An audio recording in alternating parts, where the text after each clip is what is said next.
Hello friends, today we are going to see our second chapter Mechanical Properties of Fluid. Lecture number 1 Mechanical Properties of Fluid. Then let us start Introduction of Fluid. Then looking what is a fluid. The term fluid means anything that can flow. That means any material or object of flowing is a fluid. So flow and fluid are very related word. म्हणजेच जो पदार्थ flow करतो वाहतो त्या मॅटरला त्या सबस्टन्सला आपण fluid असं म्हणतो. मग डेफिनेशन आपले काय झाली बघा फ्लुइडची. Any substance that can flow is a fluid. Okay, so under this category of fluid we are categorized as liquid and gases. Are both liquid and gases are capable of flowing, so they can be categorized as fluids. And also under the fluid category plasma, which is stage of matter, are categorized in fluid. So in fluid includes liquid, gases and plasma. तर आपल्याला माहितीच आहे liquid हा देखील flow होतो, gas देखील flow होतो. आता ही प्लाझ्मा जी स्टेज आहे ही आहे एक आपल्या मॅटरचीच चौथी स्टेज म्हटली तरी चालेल, काही प्रॉब्लेम नाही. तर फ्लुइडच्या ह्याच्यामध्ये फ्लुइडमध्ये प्लाझ्मा, गॅसेस अँड लिक्विड्स हे इन्क्लूड करतात. Okay, but here we shall discuss mechanical properties of only liquids and gases in this chapter. Then a fluid is a substance that deform continually under the action of external force. Okay, deform होणे म्हणजे form होणे म्हणजे तयार होणे, तर deform होणे म्हणजे तयार झालेली एखादी गोष्ट बिघडणे अथवा तिचा शेप चेंज होणे, मोडणे. तर डिफॉर्म ही जी प्रॉपर्टी आहे अथवा हा जो काही पार्ट आहे हा फ्लुइडमध्ये प्रामुख्याने आढळतो. डिफॉर्म बघा, लिक्विडचं डिफॉर्म लगेच होतं, गॅसेस डिफॉर्म लगेच होतात. पण केव्हा, तर when we apply the external force, ज्या वेळेला आपण त्याच्यावरती एक्सटर्नल फोर्स अप्लाय करतो त्यावेळेला त्याच्यामध्ये डिफॉर्म होतो. They does not oppose the deformation, तो कुठल्याही प्रकारचा डिफॉर्मेशनच्या स्टेजला अपोज करत नाही, रेजिस्ट करत नाही. A fluid flows under the action of force or एक pressure gradient. The shear modulus of fluid is 0. तर शिअर मॉड्युलस म्हणजे काय, तर आपण ऍक्च्युली शिअर मॉड्युलस हा 11वीच्या मेकॅनिकल प्रॉपर्टीज ऑफ सॉलिड या पार्टमध्ये आपण बघितलेला आहे, इलॅस्टिसिटी वगैरे, त्याच्यामध्ये शिअर मॉड्युलस म्हणजे काय बघितलेलं आहे. तरी देखील मी इथं सांगतोय shear modulus of fluid is 0. Shear modulus is equal to shear stress upon shear strain. तर आपण आता मगाशी बघितलेला आहे तो fluid does not oppose the deformation, म्हणजे डिफॉर्मेशन या प्रॉपर्टीला तो फ्लुइड कुठल्याही प्रकारचा अपोज करत नाही, रेजिस्ट करत नाही. म्हणजे स्ट्रेस फ्लुइडमध्ये कुठल्याही प्रकारचा नसतो.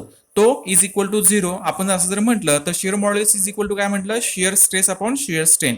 So is equal to 0 upon shear strain. So 0 upon 0 is equal to 0. So shear modulus of fluid is 0. Then we see the some examples of fluids: air, water, flour dough, toothpaste, molten lava, etc. Okay, तर fluid या पार्टमध्ये आपल्याला काय काय बघितलं, तर फ्लुइडची definition, फ्लुइडची phase of matter कशामध्ये काय काय इन्क्लूड करतात ते, त्यानंतर त्याच्या काही प्रॉपर्टीज थोडक्यात. हा जो आता आपण जे समोर 6 पॉईंट बघतोय हे कशामध्ये लिहायचे आहेत, तर नोट जर विचारली फ्लुइडची तर त्याच्यामध्ये आपल्याला फ्लुइडच्या नोटमध्ये लिहायचे आहेत. आता ह्याचा पुढचा पार्ट काय आहे, तर आता फ्लुइड बघितलं आहे, तर फ्लुइड आणि आयडियल फ्लुइड. तर आयडियल फ्लुइड बघताना आयडियल म्हणजे काय, तर आयडियल म्हणजे आता समजा आपल्या वर्गामध्ये एखादा मुलगा क्लेवर असेल तर त्याला आपण काय म्हणतो, हा आयडियल बॉय आहे, म्हणजे तो मुलगा आहे पण आयडियल आहे. Okay, so ideal fluid. तर आयडियल फ्लुइडमध्ये बघताना बघा फर्स्ट पॉईंट काय आहे, it is incompressible, its density is constant. Okay, पहिला आता इनकॉम्प्रेन्सिबल म्हणजे काय, तर त्याची नोटमध्ये मी त्याची डेफिनेशन दिलेली आहे. And incompressible fluid whose density does not change in pressure, that is density remains constant. Okay, तर डेन्सिटी म्हणजे काय, तर आपल्याला माहिती आहे density mass per unit volume of substance. ते आपण कशाने डिनोट करतो, तर rho is equal to M upon V.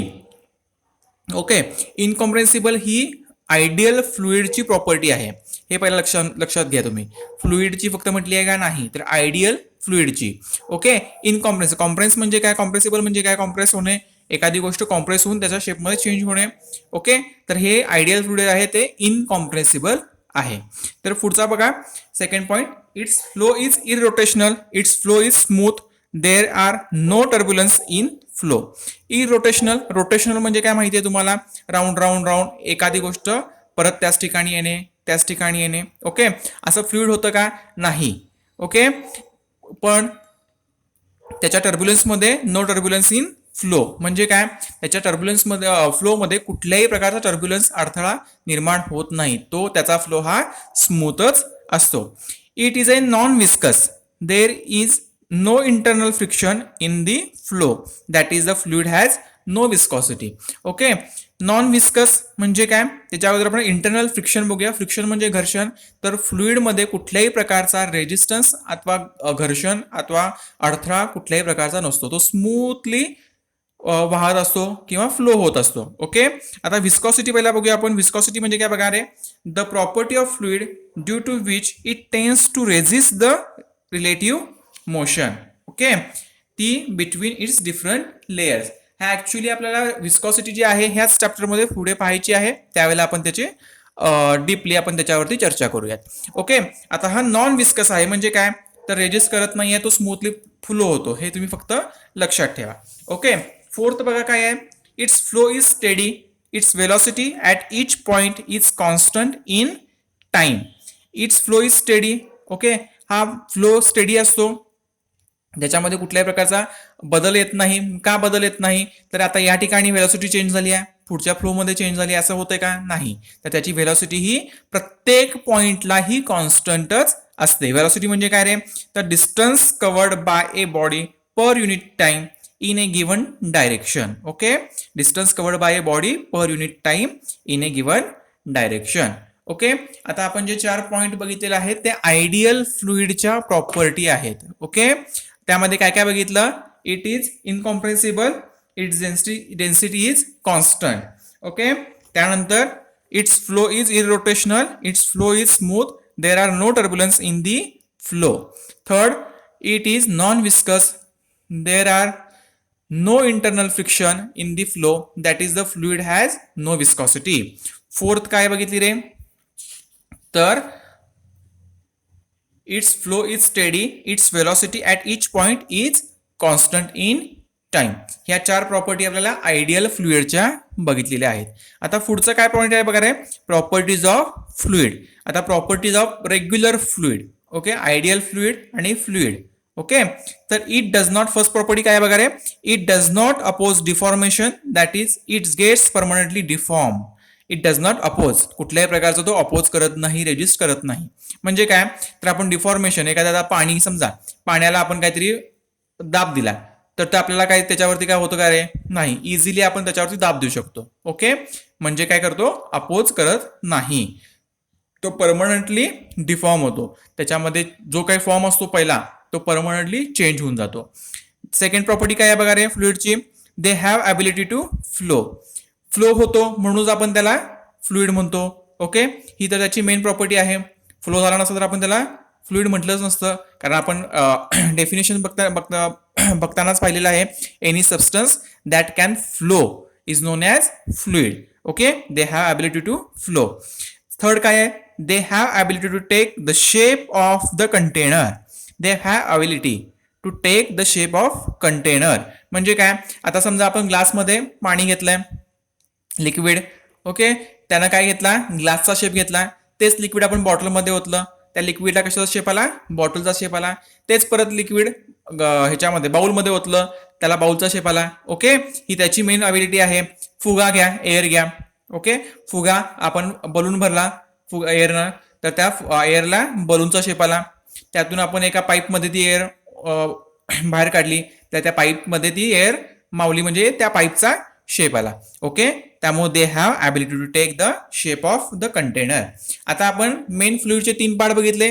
पहिल्यांदा नोड बघितले, त्याच्यामध्ये डेफिनेशन, फ्लुइडमध्ये येणाऱ्या गोष्टी म्हणजे मॅटर कुठले येतात ते बघितले, फेज ऑफ मॅटर. त्यानंतर त्याचे एक्झाम्पल्स बघितले. त्यानंतर आपण आयडियल फ्लुइडच्या प्रॉपर्टीज बघितल्या आणि आता आपण बघितल्या प्रॉपर्टीज ऑफ फ्लुइड. त्यानंतर पुढचा पॉईंट काय आहे तर हायड्रोस्टॅटिक. ही काय आहे हायड्रोस्टॅटिक हा शब्द लक्षात ठेवा. ह्या पुढे ह्या चॅप्टरमध्ये आपल्याला हायड्रोस्टॅटिक हा शब्द वारंवार येत राहील, पण त्यावेळेला हायड्रोस्टॅटिक म्हणजे काय हे लक्षात ठेवायचं. The branch of physics which deals with the property of fluids at rest is called hydrostatic. म्हणजे फिजिक्सची एक ब्रँच आहे which deals with the properties of fluid. Okay, म्हणजे त्या प्रॉपर्टीज ऑफ फ्लुइडच्या पूर्तता करते त्या at the rest of the fluid at rest is called hydrostatic. Okay, he definition लक्षात ठेवायची आणि हायड्रोस्टॅटिक म्हणजे काय हे आपण डोक्यात ठेवायचं आहे. आजचं लेक्चर आपल्याला इथेच थांबवायचं आहे. पुढील लेक्चरला आपण ह्याच्या पुढचा पार्ट बघूया. धन्यवाद.